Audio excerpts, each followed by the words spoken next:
அதாவது திமுக எடுக்கக்கூடிய ஒவ்வொரு நிகழ்வுலையும் அரசியல் இருக்கு, அவர்களுக்கு அதுல ஆதாயமும் இருக்கிறது. அதனால பம்புறது, பதுங்குறது, வீரவசனம் பேசுறது இதெல்லாம் திமுகவுக்கு வந்து ஏற்கனவே அந்த ரத்தத்துல இருக்கக்கூடிய கை வந்த கலையா தான் பார்க்கணும். திமுக ஏதோ வந்து மனிதரும் இல்ல, அவங்க புனிதரும் இல்ல. அதனால வந்து திமுக கடந்த கால வரலாறுகளை பார்த்தோன்னா எப்பெல்லாம் எந்தெந்த சூழ்நிலைக்கெல்லாம் வந்து அவங்க உருவங்களை மாத்திருக்காங்க அப்படிங்கிறது கடந்த கால பல வரலாறுகள் சொல்லும். அவர்கள் ஆட்சியில் இருக்கும் போது ஒரு பேச்சு பேசுவாங்க, ஆட்சி இல்லைன்னா ஒரு பேச்சு பேசுவாங்க. அது மட்டுமல்ல, அவர்களுக்கு ஒருவர் வேண்டும் என்றால் நண்பராக இருந்தார் கூட அவர்கள் வேண்டும் என்றால் அவர்களை துதிப்பாடுவார்கள். வேண்டாம்னு வைங்களேன், கொலையும் செய்வார்கள், தற்கொலை என்று கூட நீங்க நாடகத்தை நடத்துவாங்க. இதுதான் வந்து திமுகவினுடைய கடந்த கால வரலாறுகள். நீங்க இன்னும் சொல்ல போனா, நீங்க மத்திய அரசாங்க கூட்டணியிலே காங்கிரஸ் திமுக ஆட்சி காலத்தில் இருக்கும்போது 1.5 லட்சம் இலங்கை தமிழர்கள் எல்லாம் கொல்லப்பட்ட போது கூட அன்றைக்கு வந்து அரசியல் சுகத்துக்காக, பதவிக்காக, அந்த சுகத்துக்காக வந்து அதை பார்த்துக்கிட்டே இருந்தவங்க, அந்த இலங்கை தமிழர்கள் கொல்லப்பட்டதற்கு காரணமாகவும் இருந்தவங்க அவங்களாம். அப்பெல்லாம் வந்து அவங்களுக்கு அந்த பதவி தான் அவங்க கண்ணை மறைச்சது. இப்ப அந்த பதவி வெறியோட இருக்கிறாங்க. அவங்க மாநிலத்திலே ஆட்சியே இருந்தா கூட மத்தியிலே அங்கம் வைக்க வேண்டும். மத்தியில அங்கம் வைக்கும் போதுதான் இன்னும் பல நீ அங்க செய்யக்கூடிய ஊழல்கள் வெளியே தெரியாம இருக்கும். இன்னைக்கு மத்திய பாஜக தான் மத்தியில் ஆட்சி செய்யறாங்க அப்படின்னும் பொழுது இன்னைக்கு பாஜகவை அடிவருடி அல்லது பாஜகவோடு ஒரு ஒத்த குரலா திமுக ஒழிக்க வேண்டிய அவசியம் எந்த புள்ளியிலிருந்து ஏற்படுதுன்னு நினைக்கிறீங்க ஜவஹர் அலி? இல்ல, நீங்க அது வந்து சில காலமாகவே ஒரு அமைச்சர் வந்து இலாக்கா அமைச்சராக உள்ள இருக்கிறார், இன்னொரு அமைச்சர் உள்ள போய்கிட்டு இருக்காரு, இன்னும் 3 அமைச்சர்கள் வரிசையில நின்றுகிட்டு இருக்கிறாங்க, இன்னும் பல அமைச்சர்கள் போறாங்க, இன்னும் உதயநிதி ஸ்டாலின் கூட உள்ள போற லிஸ்ட்ல இருக்கிறாங்கிறது. அவரு உதயநிதி ஸ்டாலினுமா அந்த லிஸ்ட்ல இருக்கிறாரு? யாரு உதயநிதி ஸ்டாலினும் அந்த லிஸ்ட்ல இருக்கிறாரு நினைக்கிறீங்களா? அதனாலதான் சார் போய் அவர் இப்பதானே சார் அமைச்சர் ஆனாரு, அவர் எப்படி அந்த லிஸ்ட்ல வருவார்? அதற்குள்ளேயே கொள்ளையடிக்கக்கூடிய ஒரு இடத்தை நோக்கி நகர்ந்துட்டாரா வாரிசு அமைச்சர்? கொள்ளையடிக்கிறதுக்கு இந்த கார் ரேஸ் போதாதா? அதுக்கு 42 கோடி ரூபாய் செலவு பண்ணது பத்தாதா? இந்த ஒவ்வொரு துறையிலையும் எவ்வளவு ஊழல் நடக்குது. இவர் வந்து இப்ப வந்து இவர் வந்து விளையாட்டுத்துறை அமைச்சர் மட்டும் இல்ல சார், அத்தனை துறைகளுக்கும் இவர் ஒரு ஹெட். அந்த துறைகள் எல்லாம் நிதி மேலாண்மை மற்றும் அவர்களுக்கு வந்து செயலாக்கத்துறையினுடைய அமைச்சர். அப்படிங்கும்போது ஒவ்வொரு திட்டங்களும் இவருடைய கையெழுத்து இல்லாம மத்தவங்க யாருமே கையெழுத்து பண்ண முடியாது. அப்போ எல்லா துறைகளும் எல்லா அமைச்சர்களும் அடிமைகளாக இருக்கும்போது இவர்கள் எவ்வளவு வேணா கொள்ளை காட்ட அடிக்கலாம், இவங்க எப்போ வேணாலும் இவரை கையை காட்டலாம் என்கின்ற பயம் உதயநிதிக்கு இருக்கு. அதனாலதான் பிரதமரை சந்திக்கும் போது பம்புனாங்க. இப்போ இவரு சொல்றாரு, TR பாலு என்ன சொல்றாரு, இந்த மத்திய அரசாங்கம் ஓர வஞ்சனை காட்டல. இதுக்கு முன்னாடி நீங்க பேசிக்கிட்டு இருந்ததெல்லாம் என்ன? மத்திய அரசாங்கம் தமிழகத்தை வஞ்சிக்கிறது, ஓர வஞ்சனை காட்டுகிறதுன்னு சொன்னாங்க. இதுல ஒரு பெரிய கொடுமை என்னன்னா, அவருக்கு பக்கத்துல TR பாலு பேட்டி கொடுக்கும்போது அவர் பக்கத்துல வைகோ இருக்கிறாரு, இந்த பக்கத்துல இருக்குது காங்கிரஸ் கட்சியை சேர்ந்த ஜெயக்குமார் இருக்கிறார்கள். இந்த கூட்டணி கட்சிகளை எல்லாம் அடிமையாக வைத்திருக்கிறார்கள் என்பதற்கு இதுவும் ஒரு உதாரணம். ஜவஹர்லி, இங்க கூட்டணி கட்சியை அடிமையாக வச்சிருக்கிறாங்க அப்படின்ற ஒரு புள்ளி ஒரு பக்கம் இருந்தாலும் கூட நிவாரண நிதியை கொடுக்கிறதுக்கு நீங்க ஏன் தயங்குறீங்க? இது என்ன உங்க அப்பா வீட்டு சொத்தான்னு கடுமையான ஒரு விமர்சனத்தை வாரிசு அமைச்சர் உதயநிதி ஸ்டாலின் முன்வைக்க, TR பாலு இதற்கு நேர் எதிரான ஒரு புள்ளியில் அப்படிலாம் அவங்க இல்ல, மத்திய அரசுல நீங்க இருந்து பாருங்க, நிர்வாகத்தை கட்டமைச்சு பாருங்க அப்படின்னு மத்திய அரசுக்கு ஃபேவரான ஒரு டோன் எடுக்கிறார் இல்லையா? இந்த ஒரு வேறுபாட்டை நாம எப்படி புரிஞ்சுக்கிறது? அது மட்டுமல்ல, அவர் சொன்னதுக்கு நான் அதுக்கு விடை நான் கரெக்டா பின்னாடி சொல்றேன். அவர் சொல்றாரு, இதுவரை எந்த இந்தியாவிலே எந்த பேரிடரையும் ஒரு நிதி அமைச்சர் போய் நேரில் போய் பார்த்ததில்ல. நிர்மலா சீதாராமனுக்கு வயசு வைக்கிறாரு, இது வரைக்கும் எந்த பேரிடரும் ஒரு நிதியமைச்சர் போய் பார்த்ததில்ல. இப்போ அவங்க வந்து பார்த்திருக்காங்க, கரிசனத்தோட அணுகுறாங்க அப்படின்னு சொல்றாங்க. இதே உதயநிதி உங்க அப்பா விட்டு சொத்தான்னு கேட்கிறாரு, இவர் இப்படி சொல்றாரு. இப்ப அது இன்னொன்னு சொல்றாரு, எடுத்தேன் கவிழ்த்தேன்னு பேச முடியாங்க. நான் கேட்கிறேன், இங்க இருக்கக்கூடிய கட்சிக்காரவன் எடுத்தேன் கவிழ்த்தேன் தானே பேசுறாங்க. அன்றைக்கு அதிமுக தமிழ்நாட்டினுடைய நலன் சார்ந்து பல திட்டங்களே வர வேண்டும் என்பதற்காக வேண்டி நாம வந்து ஒரு இணக்கமான சூழ்நிலையை கூட்டணியாக இருந்த போது கூட எடுத்தோம். ஆனா அன்னைக்கு என்ன சொன்னீங்க, நீங்கள் அடிமை அரசு. நீங்க இன்னைக்கு நீங்க என்ன நினைக்கிறீங்க, கொத்தடிமையா இருக்கிறீங்க. இப்போ நீங்க ஒரு 2வது எடுத்துக்காட்டு என்னன்னா, இப்ப இது திராவிட அரசா ஆன்மீக அரசான்னு ஒரு கேள்வி இப்ப வந்திருக்கு. அந்த கேள்வி எழுற அளவுக்கு அவங்களுடைய நிலைப்பாடு மாறிடுச்சுன்னு நினைக்கிறீங்களா? ஏன்னா இப்ப நீங்க இவரு சொல்றாரு, நம்ம சேகர் பாபு சொல்றாரு, அயோத்திக்கு செல்பவர்களே நாங்களே மாநில அரசாங்கமாக நாங்கள் அனுப்புவோம். எங்க பாபர் மசூதி இடிக்கப்பட்ட இடத்தில் கட்டப்பட்ட அந்த ராமர் மசூதி என்று திராவிட நான் சொல்லல, திராவிட முன்னேற்ற கழகம் சொன்ன வார்த்தைகள். பாபர் மசூதியை இடித்து விட்டு ராமர் மசூதியை கட்டுவது, இது இந்த நாட்டுல ஜனநாயகம் இருக்குதா, நியாயம் இருக்கா, தர்மம் இருக்கான்னு கேட்டது நான் இல்ல, ஜவஹரில் இல்ல. ஆனால் கேட்டது திராவிட முன்னேற்ற கழகத்தை சேர்ந்தவர்கள் அத்தனை பேரும். ஆனால் இன்றைக்கு அவர்கள் ராமர் கோயிலுக்கு நாங்களே மக்களுக்கு நாங்களே அனுப்புவதற்கு தயார் என்று சொல்றாங்கன்னா அப்ப எந்த அளவுக்கு இவங்களுக்கு பயம் வந்திருக்குன்னு நீங்க ஒண்ணு பார்க்கணும். நான் ஏன் சொல்றேன்னா, முதலமைச்சருடைய துணைவியார் துர்கா ஸ்டாலினுடைய பயணத்திற்கு கூட ஏற்பாடு செய்யக்கூடிய அளவுக்கு அவங்க நெருங்கி வந்துட்டாங்களா? ஆமா சார், இவங்க நீங்க பேரளவுக்கு தான் என்ன சொல்றேன்னா, இவங்க நிறம் மாறும் உருவம், அதாவது பச்சோந்திகளாக பலமுறை செயல்பட்டு இருக்காங்க. இன்னைக்கு அவங்களுக்கு பயம் வந்துருச்சு. மத்திய அரசாங்கத்துல நாம ஒவ்வொரு விஷயத்திலேயா மாட்டிக்கிட்டு இருக்கோம். மத்திய அரசாங்கம் நம்மள இப்ப அவங்களுக்கு நிறைய விஷயங்கள் இவங்க எங்கெங்க 30,000 கோடி பதுக்கினதா இருக்கட்டும், 50,000 கோடி பதுக்கினதாக இருக்கட்டும், இந்த விஷயங்கள்லாம் மத்திய அரசு உளவுத்துறைக்கு தெரியாமலாம் இல்ல. இது ரொம்ப கடுமையான விமர்சனமா தோணலையா உங்களுக்கு? ஏன்னா இன்னைக்கு திருவள்ளுவர் தினத்தினுடைய வாழ்த்து செய்தி கூட ஒரு அரசியலாக்கப்படுகிறது. ஆளுநர் ஆர்.என். ரவிக்கு எதிரான ஒரு கருத்தை விடியா திமுகவினுடைய அமைச்சர்களும் முதலமைச்சரும் சொல்றாங்க அப்படின்றப்போ இது மிகைப்படுத்தப்பட்ட விமர்சனமா உங்களுக்கு தோணலையா?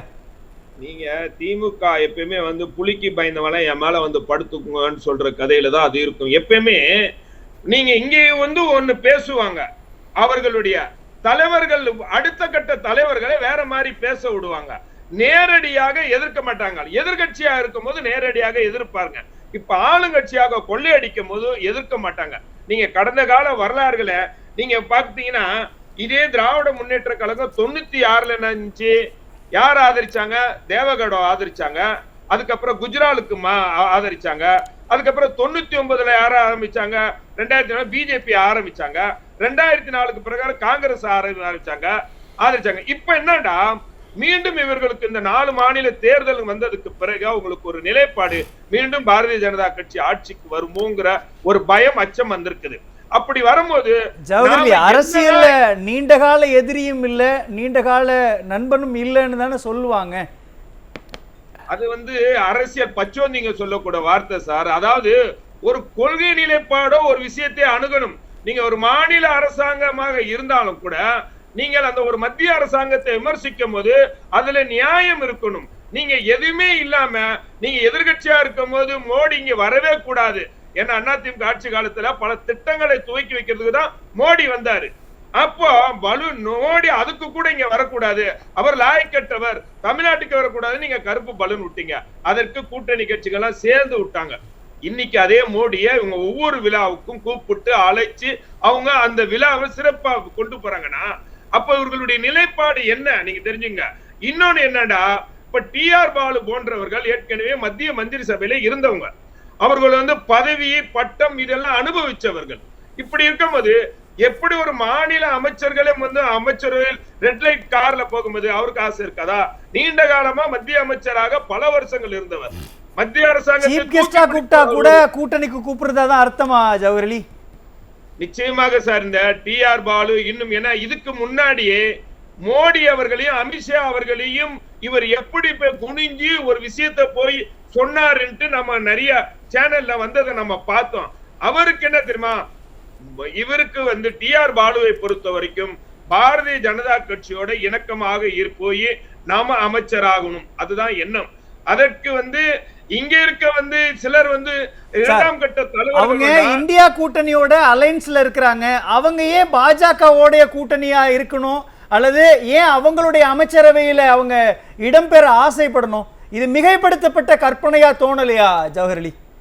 அவங்களுக்கு பதவி, அந்த பதவி மீண்டும் 2024ல இந்தியா கூட்டணி வெற்றி பெறும் ஒரு நம்பிக்கை அவங்க இருந்திருந்தா நேரடியாக மோடி அவர்களை இதை விட கடுமையா எதிர்ப்பாங்க. ஆனா அவர்களுக்கு மனசுல ஒரு சலசலப்பு உண்டாயிருக்கு. எப்படின்னா மீண்டும் 24ல மோடி வந்துருவாருன்னு ஒரு பயம், அச்சம் அவங்களுக்கு வந்திருக்கு. அதனாலதான் அவர்கள்கிட்ட எப்பயுமே இடத்தை விட்டு போட்டு வைக்கிறாங்க, அவங்கள பாராட்டுறாங்க, தூக்கி பிடிக்கிறாங்க. அமித்ஷா ஏன்னா அடுத்த மோடிக்கு அடுத்த கட்ட நிலையில இருக்கக்கூடிய அமித்ஷாவை நாம தாஜா பண்ணாதான் நம்மளுக்கு இடி ரெய்டு ஐடி ரெய்டு இதெல்லாம் காப்பாற்றப்படுங்கிற ஒரு நிலையில இவங்க போய்கிட்டு இருக்காங்களே தவிர இவர்களுக்கு என்று, ஏன்னா நீங்க இந்தியா கூட்டணியில வெற்றி பெறும்ங்கிற ஒரு நிலையில் இவங்க இல்ல. இந்தியா கூட்டணி மீண்டும் ஆட்சி பிடிக்கும் என்கின்ற நிலையில இவங்க இல்லவே இல்ல. பேசலாம் வருவார் என்ற மனநிலை இவர்களுக்கு வந்திருக்குது. ஆனா அதிமுகவை பொறுத்த வரைக்கும் ஒரு விஷயத்தை நான் இதை எதுக்கு சொல்றேன்னா, ஒரு கட்சியை ஆதரித்தால் அந்த கட்சி எப்படிப்பட்ட நிலை எடுத்தாலும் ஆதரிப்பது, எதிர்த்தால் எப்படிப்பட்ட நிலை, நீ மிரட்டுறியா, ஐடி அனுப்புறியா, இடி அனுப்புறியா, எதுக்குனாலும் எதிர்ப்பது, அது நிலைப்பாட்டில் ஒரே நிலையோடு இருக்குது. ஆனால் இவர்கள் தனக்காக தன்னுடைய பதவி பகட்டுக்காக அவர்கள் எப்படி வேண்டாலும் நிறம் மாறிக்கொள்ளக்கூடிய அந்த மனநிலையில் உள்ளவர்கள் மீண்டும் மோடி வாழ்க, மோடி தான் இந்த நாட்டினுடைய டாடி என்று சொல்லக்கூடிய நிலையிலே இவர்களுடைய செயல்பாடுகள் இன்னைக்கு காட்டுக்கு. பேசலாம் ஜவஹர்லி, 3 விருந்தினர்கள் இருக்காங்க, அவங்ககிட்ட நான் போயிட்டு நான் மீண்டும் உங்ககிட்ட வரேன். நான் ஏற்கனவே சொன்னேன், முன்னாடி இவர்களுடைய செயல்பாடு இவர்களுடைய பேச்சுக்கள் எல்லாம் இருந்தது எப்படி. இப்ப கடந்த ஒரு 3 மாசம் 6 மாசமா திமுக தலைவர் அடுத்த கட்ட தலைவர்களுடைய செயல்பாடுகள் எப்படி இருக்குது என்பதை எல்லாம் சொன்னேன். அதை எடுத்துக்காட்டாக தான் முதலமைச்சர் ஸ்டாலின் கூட ஒன்றிய அரசுன்னு சொன்னவர் மத்திய அரசா பேசினாரு, மத்திய அரசுக்கு பிறகு பாரதம் ஆக்கிட்டாரு. இதுக்கெல்லாம் ஒரு ஆழமான அரசியல் இருக்குன்னு சொல்லி நீங்க கூட கேட்டீங்க. ரகசிய இவர்களுக்குள்ள ரகசிய கூட்டணியினால் என்ன பயன் இருக்குன்னு கேட்டீங்க.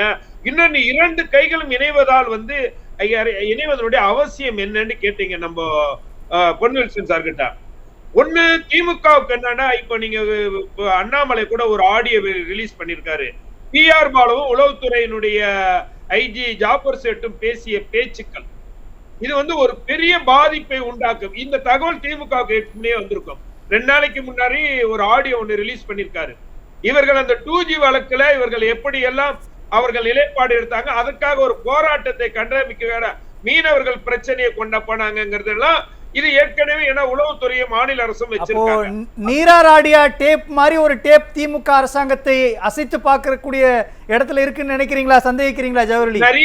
நிறைய டேப் அவங்க வச்சிருக்காங்க சார், நிறைய டேப் வச்சிருக்காங்க. அதே சமயம் மத்திய அரசாங்கத்துக்கு என்னன்னா, ஒருவேளை நமக்கு மத்தியிலே ஆட்சி பிடிக்க முடியாத ஒரு சூழ்நிலை ஏற்பட்டால் ஒரு மாநில அரசு எங்களுடைய பொதுச் செயலாளர் எடப்பாடியார் தெளிவா சொல்லிட்டாரு, இனிமே பாரதிய ஜனதா கட்சி கூட்டணியிலே எங்களுடைய ஆதரவும் இல்லைன்னு சொல்றாரு. அப்போ திமுக அப்படிப்பட்ட ஒரு நிலை எடுத்ததும் இல்லை, எடுத்திருந்தால் கூட ஜவஹர்லி திமுகவுக்கும் பாஜகவுக்கும் இடையில இருக்கக்கூடிய இந்த ரகசிய கூட்டு அம்பலப்பட்டு போகக்கூடிய காலம் நெருங்கிடுச்சா?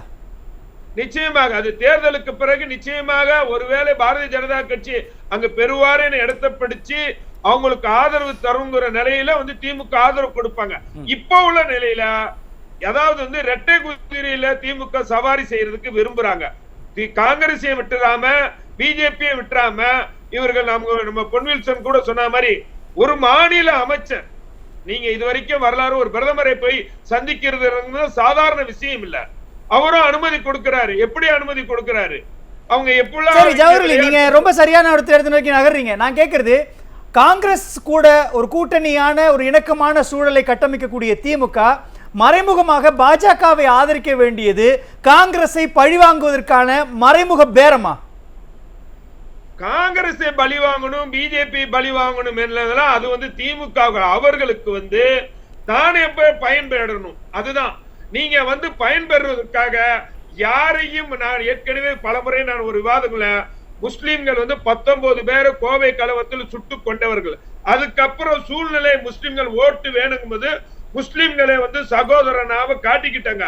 ஆனால் அவர்களுக்கு தேவை பதவி சுகம் என்று வரும்பொழுது முஸ்லிம்களுடைய கழுத்திலே காலை வைத்து மிதித்து கொன்று விட்டு கூட அவர்கள் ஆட்சி அதிகாரத்தை காப்பாற்றிக் கொள்வார்கள். அதே போலதான் அவர்களுக்கு பதவிக்காக எதை வேண்டாலும் யாரை பேசலாம் ஜவஹர்லி, பேசலாம் மீண்டும் பேசலாம், மீண்டும் வரணும் அவங்க கிட்ட. இப்பொழுது உள்ள சூழ்நிலை மத்திய அரசாங்கத்திலே நம்ம அங்க வைக்கணும். இன்னும் சொல்ல போனால் மத்திய நிகழ்ச்சியுடைய இறுதி தருணத்தில் இருக்கிற ஜவஹர்லி ஒரே வரி, இன்றைக்கு துணை முதலமைச்சரை அவங்க கொண்டு வரணும்னு பாக்குறாங்க. ஏற்கனவே இந்த ஃபைல் போனது, கவர்னர் கையெழுத்து போடல.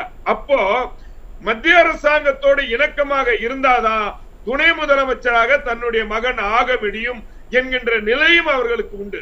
அதனாலதான் மத்திய அரசாங்கத்துக்கிட்ட எவ்வளவு குனிய முடியுமோ, கொத்தடி ஆக முடியுமோ அந்த மாதிரி போய்கிட்டு இருக்காங்க. எல்லாமே தன்னுடைய குடும்பத்துக்காக, தங்களுக்காக செய்யக்கூடிய நிலையை தவிர இதனால அவர் சொன்னார், மோகன் சொன்னார் பாருங்க, மாநில அரசு மத்திய அரசு கூட இணக்கமாக இருந்தா நம்ம திட்டங்களே கொண்டு வந்துட முடியும் என்ற அந்த எண்ணத்தின் அடிப்படையில் அவங்களுக்கு இல்ல.